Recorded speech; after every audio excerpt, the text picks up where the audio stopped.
just say they pass some legislation to ban guns, just ban them all. The people. Oh boy. I am so sick of hearing the gun control argument whenever a school shooting happens. You know, I was a kid in the 90s going to school during the Columbine incident.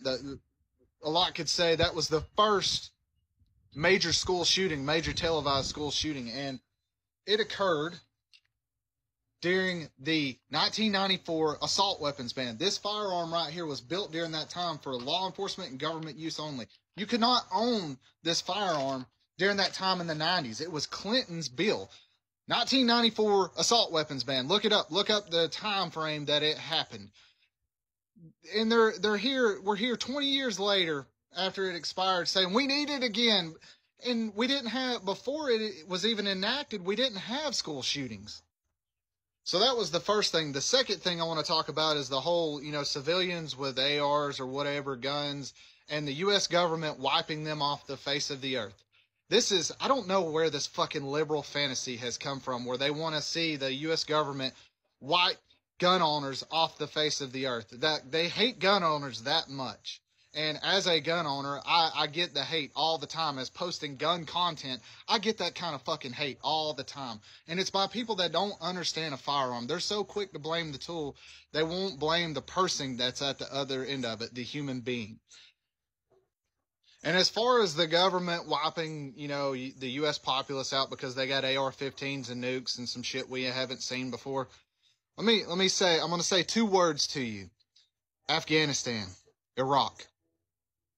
Now, Afghanistan, let's all be in unison here. We understand that we lost those wars, right? We withdrew. We lost those wars. We left them worse than they were before we went in. We lost those wars. So as long as we agree on that. So with Afghanistan, you had, and Iraq for that matter, you had farmers with 30 to 50 to some even 100-year-old Soviet firearms fighting off the most powerful army on the face of the earth, the most powerful military. Farmers. Probably picked up a gun days before.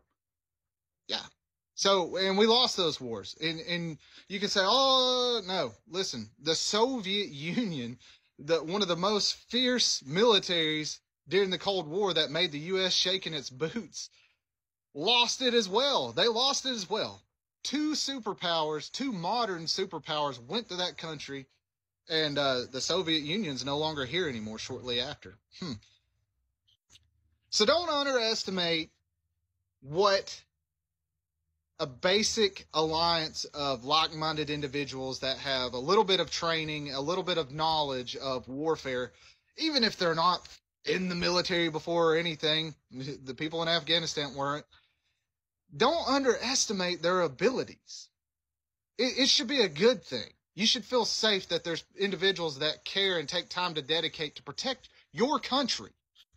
And this is probably, say, the person that will come and rescue your ass in that apartment building when the Venezuelan gangs come to take it over, or whatever other third world flavor we happen to be importing at the time when they take over, and the police won't do anything because they've been ordered to stand down.